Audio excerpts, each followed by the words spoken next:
Yes, many would say that Mazda CX-5 is way overdue for a redesign, but one advantage of buying this 2024 is that Mazda has this fully dialed in. Good day, everybody. You're watching Beyond the Test Drive. Now, I spent a week in Mazda's 2024 CX-5 Turbo.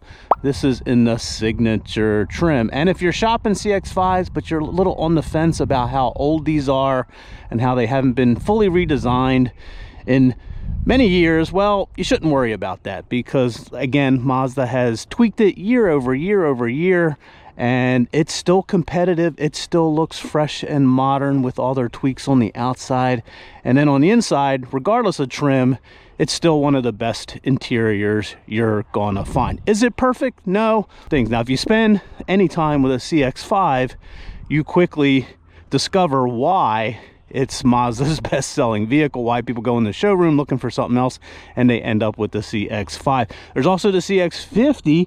Mazda would claim that that is the redesigned CX-5, and it's a pretty good. It's I like it a lot, and I'm on the fence about which one I would choose, but the CX-5 still outsells the CX-50. Now, we do have this in deep crystal blue mica. We did do a video about talking about the different turbo trim levels, and there's 3 in the US. You get the carbon trim, you get the premium trim, and you get the signature trim.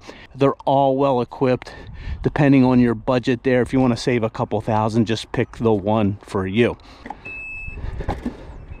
You get a nice low floor lift over, and Mazda gives you a decent sized spare, and you'll see the subwoofer there for the Bose system. But you do have 40, 20, 40 folding rear seats with these little levers. You don't see that very often, and that is extremely handy. Now, this top signature trim does have this sort of brownish leather. I'm not sure you can see that, but the brown does lighten it up a little bit. So it's a little bit of an odd combo, but it actually does work. You'll see, again, this is one of the reasons these sell so well, is how wide these rear door opening are and the step in. This is, you do have to duck your head a little bit, but these are easy to get in and out of. The one thing that's a little odd is that in order to get to your heated seats, you have to pull down this center, and you do get 2 USB-A's here. I should mention there's 2 USB-C's in here, and then you get a 12 volt up there. And here's the key, is the thunk. This is just one solid, well-built car, and it really gets back to that dialing it in. They've had so many years to build this car on the same assembly lines in Japan that they just tighten it up, tighten it up, tighten it up. So very well done in here. I think this is pulling off the luxury vibe much better than, say, like the CX-50. I think this is kind of this would be a decision point for you between the CX-50 and the CX-5. It's just how well done this interior is. This does have the older keyless smart key with these buttons, and you see this top trim has this folding mirrors. All trim levels of the turbo, at least in the US, have the power passenger seat, which is great. So very nice there. And you do have the Bose system, and very, very nice door pockets, lots of room, and even you have a little storage down here. Everything you grab, you touch in this interior is phenomenal. Soft padding here.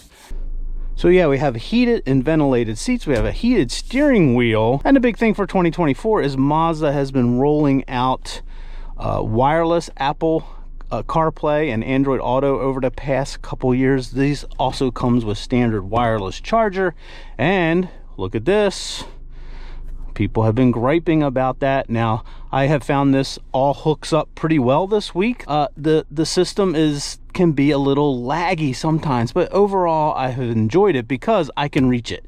Unlike the touch in the Mazda 3 or the CX-90, I find this touchscreen well within my reach. So even though I'm a fan of the wheel, and most Mazda owners get used to this and like it, now that you should not let this stop you from buying, because now you can touch. Again, it's in top trims. I'd like to see Mazda filter this all the way down. Another nice thing this week has been the wireless charger. It actually, the way they have it here, I've never had any problems with my phone coming off. I get a green light down there saying that it works. and it hasn't like cooked my phone. So that's been pretty good. We have Mazda 6-speed transmission down here with this nice sturdy handle, and we do get drive modes. We get sport, normal, and they have recently, I don't know if it was last year or a couple years before that, you also get an off-road mode. Before we get out on the road here, I would like to give a big hearty thank you to all of our subscribers, and thanks to everyone for pushing, I get my seatbelt here, and thanks to everyone for pushing play today. Check out all of our content on Beyond the Test Drive. If you like what you see, we'd love to have you along for the ride. Okay, let's get her out on the road. Okay, we'll go ahead and pop it into sport, do our uphill dig.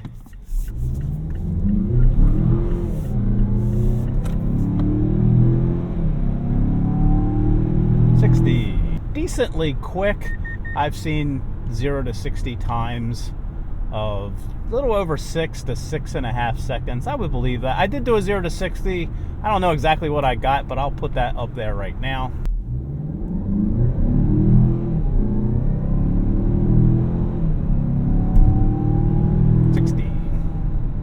Now, powering this CX-5 is that 2.5 liter 4-cylinder turbo, cranking out about 250, I'll put the numbers up there, I want to make sure I get them right, but roughly 250 horsepower on premium fuel. And the big thing is the torque number, over 300 pound-feet of torque.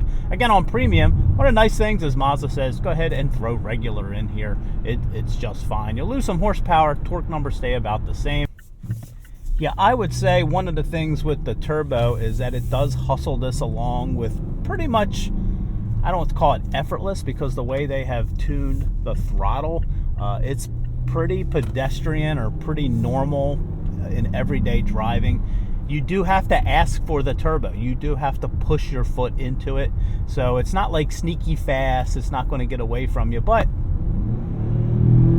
if you do want to rip it, you just push it and it'll go. Again, a little surprised this did not feel as sprightly as I thought. Now, one of the things I've been impressed with, that I kind of a surprise to me, that I've really enjoyed, is the seating position in here. You kind of sit up tall in the CX-5. Again, I think people go in, they test drive these, and they go, I like that tall seating position, which is what you get. And you get excellent visibility with these big mirrors on both sides. The view out the back is great. You don't really have too much of a blind spot back behind that C-pillar. So visibility is really good. So shoppers, whether you're looking for the turbo or non-turbo, you're gonna get this great seating position, great view out. Ride quality is dialed in Mazda firm. We have a very sophisticated multi-link on the back, and you can tell how sophisticated this is over bumps and as you go around some of these turns here. But yeah, pretty firm ride, but never uncomfortable. And let me turn off this heated steering wheel. It's getting a little warm. But the other thing is that the steering is where this really, really does shine. Mazda has it weighted heavy, which they typically do in all their cars. But it's the biggest difference. If you go out and drive any of the mainstream, the steering feel is just not there on almost all of them.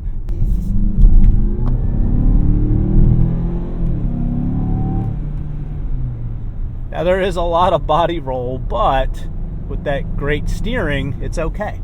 It actually makes it fun. Another nice thing about the CX-5 is just, again, getting back to the relatively compact size, just how nimble it is in parking lots. Now, as far as the overall braking performance, very, very good. This is a little bit of a softer pedal than I like, and a lot softer than you're going to see in the CX-50, but it's very, very linear pedal. You get what you get out of it, what you push into it, so to speak. They're not touchy at all. Now, I have never really found any reason to put any Mazdas into sport mode, and mainly it's because of this 6-speed transmission does such a good job of, it doesn't fight you, it just does what you want it to do. And when you pair it with the turbo, it's even better. You don't have a lot of gear hunting, you don't have a lot of gear shifting. Put it over manual mode. We do have paddle shifters.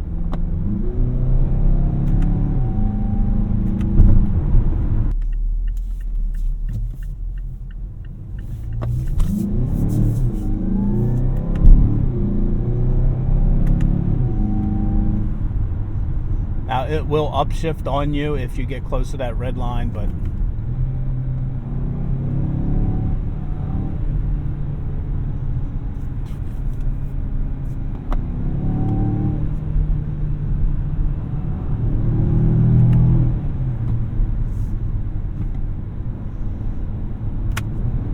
yeah, the paddle shifters don't do too bad. I just will never use them. And I don't think most people will. I'd rather just let this transmission do its thing. As we head over to the highway, let's just talk about fuel economy this week. It's the turbo. You're not buying this for outstanding fuel economy. So I have averaged, let's just see here. According to the trip computer, I have averaged about 23 miles per gallon. That's a little unfair because I've been driving just like that. I did have it out on the highway in the fuel economy test. I think I averaged about 29 over about 120 miles. But I'll throw the fuel economy up there against the competition. And what you'll see is that, you know, Mazda's trying to compete against things like the Acura RDX, the BMW X1. And when you start thinking about the fuel economy of those more premium vehicles, I think it's right in there in the ballpark.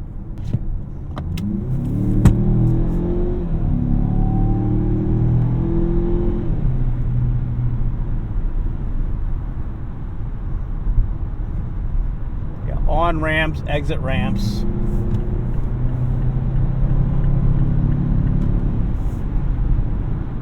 Very easy to get up to speed around exit ramps, on ramps with that turbo and that great handling of this. And the other thing I should mention that's been impressive is how quiet this is. This has been a little quieter than I thought it would be. I measured about 69 dBs. It is dominated by road noise, so it doesn't feel as quiet as it measures because the air flowing over this is really quiet. There's no buffeting over the mirrors. So it does a really good job as far as hushing down the engine. Engine is turning a little over 2,200 RPMs here at 70. So that's a little bit more than I like, but a great highway cruiser. This one has the heads-up display. We got blind spot monitoring. And I should mention that this one also has the adaptive cruise and the lane centering, which actually works pretty well. Now, the other nice surprise has been how good the Bose sounds in this CX-5. In my Mazda 3, it sounds great also. In our CX-9, it's okay. But here in the CX-5, the bass is really, really tight. So let's play a little bit of that.